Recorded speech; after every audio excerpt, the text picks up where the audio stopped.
ariko se mwaza mumbaza iki ko mbakunda byahebuje? Ndabaramukije rero mugire amahoro y'Imana. Ni ya channel yanyu n'ubundi mwibuke gukora subscribe kugira ngo tubashe kubana neza twariyandikishije. Yego, umuntu atarakora subscribe amenye ko atarimo kutubanira. Hanyuma ndagira ngo tutatinda mu magambo ahubwo tujye mu bikorwa nk'uko abenshi mwabyifuje. Mbibutsa ko iyo umwitozo kunaniye unyandikira kuri WhatsApp yankira muri description nkagufasha kugira ngo bigende neza. Ikindi iyo wumva utiyizeye neza mu magano turimo kuririmba wumva hari uri kugoreka nabwo uranyandikira ukanyereza uko urimo kubiririmba nkakumvira hanyuma nkagukosora. So twakomeje rero tugeze kuri Intervalle y'urunani. Mbibutsa ko Intervalle turakora imyitozo gusa nyezwe tukumva kubijyamo. Iyo bikunaniye urabaza. Nyine gahunda nyine ni ukugucarenginga.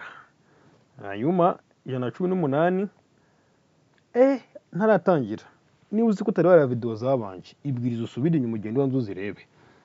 Hanyuma ukore n'imyitozo iziherekeje tubone gukomezanya. Alright, 118. Do re mi fa re so fa mi re do. Alright. Iyo noneho nyine urumva no kuva kuri do yo hasi ujya kuri do yo hejuru cyangwa se ukava kuri do yo hejuru ujya kuri do yo hasi. Nyine nicyo urunani nyine niyo ahanini nicyo igamisha. Sibyo? Ego. Hanyuma ibyo bavuga nyine ngo ayo manota aba ahuje izina. Urumva ni fa hasi, ni do hasi na do hejuru. Re hasi, re hejuru. So, iyi intervalle nawe ni intervalle y'ingirakamaro cyane kuko muzayikenera. Muzayige mukizeho umwete. 119. Do re mi fa so fa mi re do si do re do. Uyu mwawumvishe nabo bari bihagazeho mukuntu.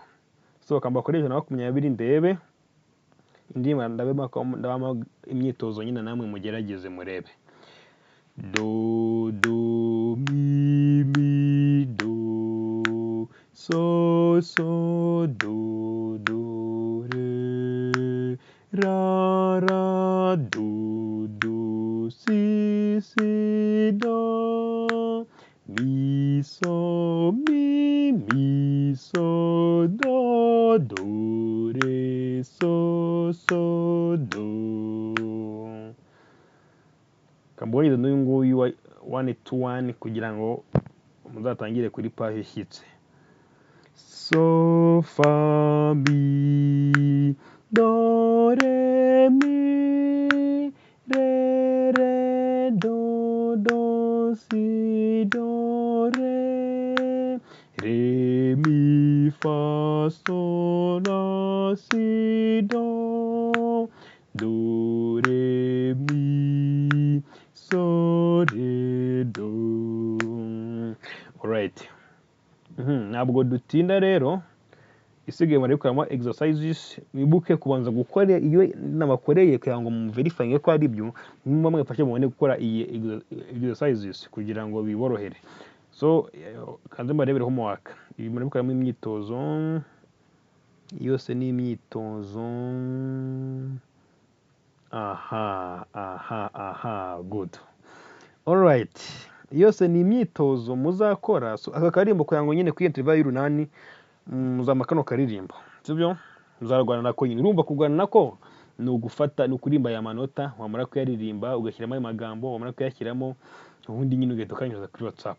So ni umwitozo utari mugufi. Iyo homework nyine muzayikora muyinyoherereza. Ziraryoshye cyane inshuti yanjye. Itazabacika. Hanyuma ibyo nimubirangiza muzahita mufata muzakomeza nyine mukore imyitozo muyirangize, then noneho mufate hano ku myitozo idufasha gucengera aya masomo nyine ya intervalle. So mu by'ukuri iyi ni imyitozo nyine ni nka maîtrise, iyi ni nka masters, reka mbivireho rimwe, iyi ni nka masters, iyi ni PhD, nako ni PhD. Iyi nayo nuyikora iyi yose, sibyo, ukayikora ukayirangiza, sibyo,